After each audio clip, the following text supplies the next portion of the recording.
Nash came at 2015, and then I think it was about a year later, Kellie brought it up and said, "Hey, we're ready for another one," or she was, and she said, "What you think?" And I said, "Sure, let's do it. Let's do it." And I think both of us were praying for a girl, and we'd have a little boy and a girl, kind of the $1 million family, kind of living the dream. And here comes Brinn, so that kind of completed our family.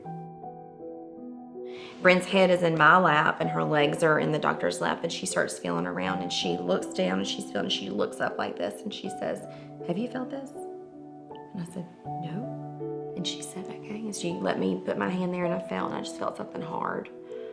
And I thought, okay. And then we went further and she, said, "I don't want to alarm you, but, I want to go ahead and get some labs. I want to get an x-ray." And I was like, okay. And I was still just kind of calm. And she said, "In pediatrics, we don't wait around." I said, "Now, when will you have all this done?" And she said, "Oh, right now. I'm sending you right now to do this." And I thought, oh. And then my heart kind of dropped.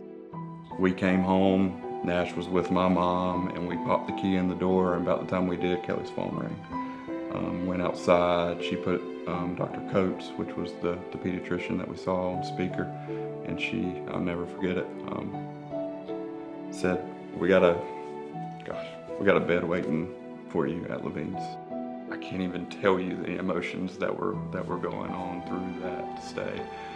We were there probably 4 days, that initial stay, and then got home, and then kind of during that met obviously Dr. Osterheld right before we came home, and he was kind of prepping us of what we could expect, and kind of going without getting into too much details, but it was just a out-of-body experience, and things that you think that will never happen. All of a sudden you're sitting in that hospital room listening and hearing and realizing that you're just helpless looking at your daughter in a hospital crib, and how much a rug is just pulled out from under you, and your life is never the same, and our life never will be the same.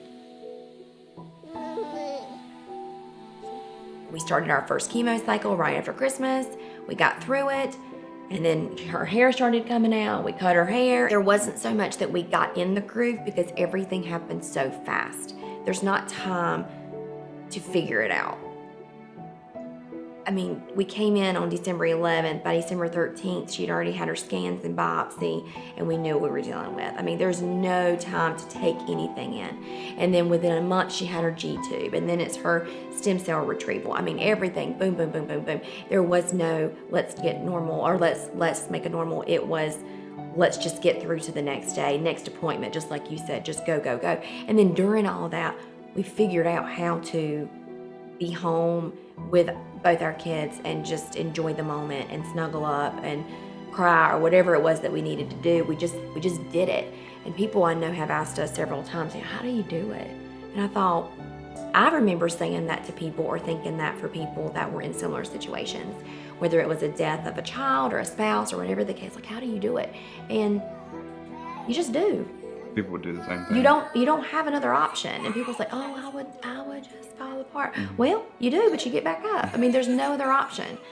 You're a parent. You have to be a parent. I felt very isolated, personally, and then as a family.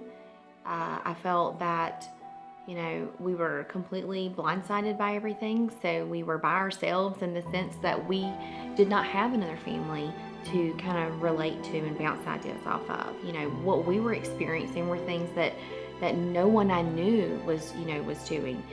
Kids are signing up for soccer, and we're taking our daughter in to have tumors cut out. Like, it was just really hard to kind of find that commonality with our friends who have been nothing but supportive, but it was just very difficult to kind of find like where we stood.